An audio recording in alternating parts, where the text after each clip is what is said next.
Halo teman-teman, terima kasih sudah bergabung di Nuska Channel. Pada kesempatan kali ini saya akan memberikan sebuah pemahaman tentang karunia feeling atau karunia dari perasaan. Simak terus sampai selesai karena berbagai penjelasan-penjelasan secara roh akan sangat bermanfaat untuk pertumbuhan iman kita di setiap perjalanan kehidupan kita.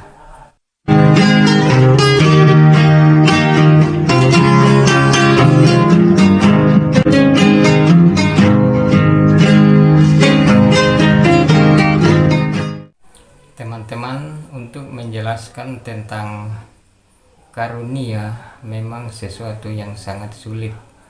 Namun saya berusaha untuk mempergunakan bahasa yang sederhana dan kiranya bisa dimengerti oleh teman-teman semua yang belum memahami tentang kekuatan karunia.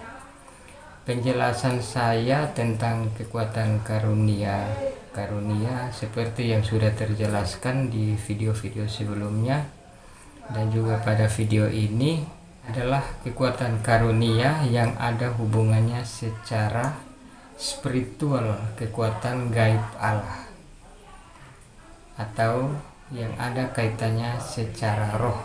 Penjelasannya adalah penjelasan secara roh.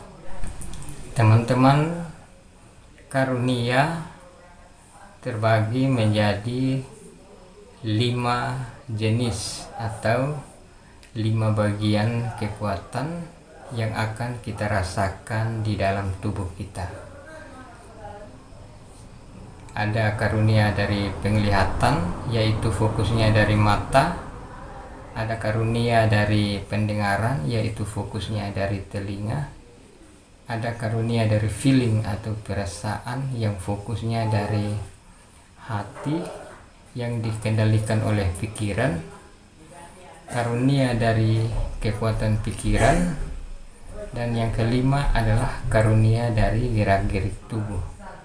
Saya sudah menjelaskan secara khusus tentang karunia pendengaran dan karunia penglihatan.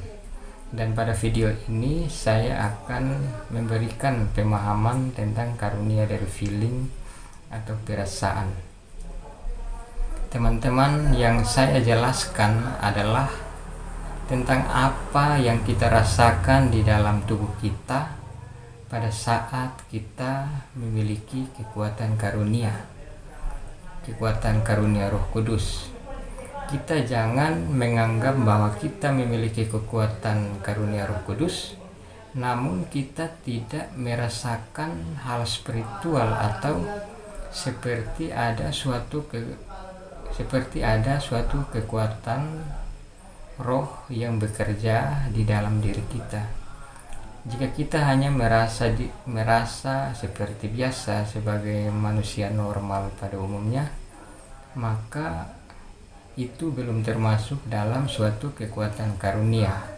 Karena karunia yang dimaksudkan di sini adalah karunia yang kita benar-benar merasakan kekuasaan Tuhan di dalam tubuh kita yang bekerja, sehingga kita menyadari bahwa Tuhan itu luar biasa dan Tuhan itu berkuasa atas tubuh kita. Jadi sebelum kita menjalankan amanat dari Tuhan tentang kekuatan karunia Roh Kudus, tentang bernubuat, membedakan bermacam-macam roh, untuk mengajar dengan hikmat, mengajar dengan pengetahuan dan lain sebagainya, itu kita harus merasakan tentang suatu kekuatan atau pergerakan roh dari dalam diri. Jika kita belum merasakan kekuatan atau pergerakan roh dari dalam diri, maka itu belum termasuk dalam kekuatan karunia yang saya maksudkan di sini. Jadi kekuatan karunia yang saya maksudkan adalah tentang suatu kekuatan mujizat, suatu kekuatan keajaiban Allah yang bernaung atas tubuh kita, dan kita benar-benar menyadari dan merasakannya. Teman-teman, karunia dari feeling atau dari perasaan ini bukan sama seperti feeling kita atau perasaan kita sebelum kita merasa memiliki kekuatan karunia. Akan sangat berbeda. Perbedaannya itu sangat jauh. Jadi seorang yang menyatakan diri memiliki karunia dari perasaan atau feeling, ia sudah melalui pembentukan tubuh secara roh, dan ia benar-benar menyadari bahwa tubuhnya telah dibentuk oleh Tuhan secara roh. Meski secara pandangan mata manusia kita melihat dia adalah seorang yang kekurangan atau seorang yang di pandangan secara manusia ia tidak layak, namun secara roh orang itu menyadari bahwa ada kuasa Tuhan yang bekerja di dalam dirinya, di dalam feeling dan di dalam perasaannya, dan dikendalikan oleh pikiran. Jadi dari dalam hatinya ia sudah mendalaminya, sudah memahami secara hikmat Allah, dan dikenali oleh pikiran, sehingga apa yang ia utarakan, apa yang ia lakukan, apa yang ia sampaikan benar-benar seturut dengan kehendak Allah dalam naungan kuasa karunia dari feeling. Karunia dari feeling, ia tidak melihat penglihatan atau ia tidak mendengarkan suara, namun ia sudah memahami dan menyadari dari nalurinya untuk merasakan tentang kehendak Tuhan atas dirinya dan atas kehidupan bersama. Teman-teman, karunia adalah murni pemberian Tuhan. Jadi tidak bisa dipelajari atau diwariskan kepada anak turunan kecuali Tuhan menghendakinya. Kita tidak bisa mempelajari atau mengikuti suatu sekolah atau perguruan untuk mendapatkan suatu kekuatan karunia, karena kekuatan karunia itu adalah pemberian Tuhan. Pemberian Tuhan untuk diri setiap orang dengan beragam kekuatannya masing-masing. Setiap orang berbeda-beda kekuatan karunianya, fungsinya, dan tujuannya di dalam kehidupannya. Dan semuanya itu dikerjakan oleh roh yang sama, yaitu roh Allah yang kudus di dalam diri kita. Walaupun kita ini adalah manusia yang tidak sempurna, yang dipenuhi dengan dosa, namun jika Tuhan sudah berkehendak agar kita merasakan tentang kekuatan karunia, maka kita tidak bisa menghindarinya. Teman-teman, jika kita merasa sudah dipakai oleh Tuhan dan memiliki kekuatan karunia, kita harus selalu berusaha hidup tulus melayani Tuhan di dalam sikap dan perbuatan kita. Jadilah teladan yang baik kepada diri sendiri maupun kepada orang lain. Pergunakanlah apa yang telah diberikan oleh Tuhan untuk suatu tujuan kebaikan kepada sesama dan kepada Tuhan. Jangan sekalipun menyia-nyiakan kesempatan yang telah diberikan oleh Tuhan untuk kamu menjalankan kehidupan di dunia ini. Karena sesungguhnya kita hidup di dunia ini hanyalah sementara, hanyalah menjalankan fungsi, hanyalah menjalankan tujuan Tuhan di dunia ini. Teman-teman, memiliki kekuatan karunia Roh Kudus bukan berarti kita harus sombong kepada orang lain bahwa kita ditentukan oleh Tuhan.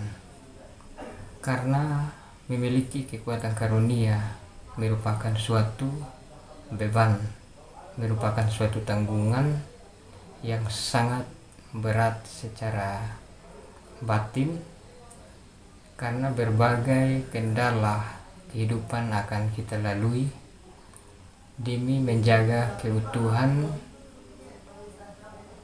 Karena berbagai kendala akan kita lalui pada saat kita memiliki kekuatan karunia Roh Kudus.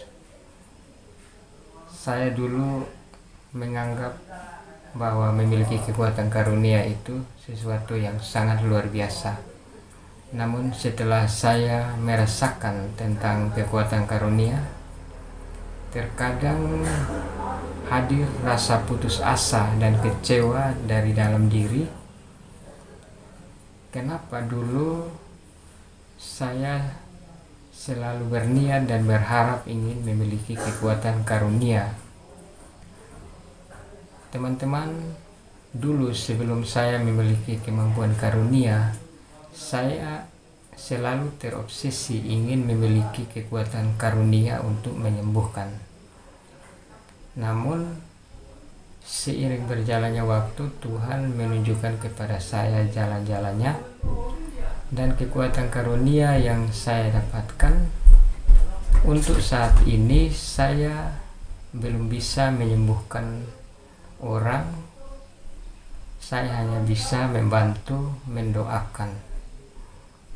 Karunia dari feeling atau dari perasaan memberikan kita pemahaman, memberikan kesadaran untuk mengerti dan memahami maksud-maksud Roh Tuhan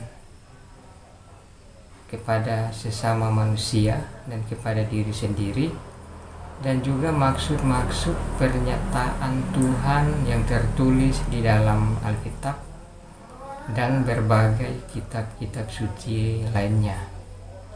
Jadi jika kita memiliki suatu kemampuan karunia,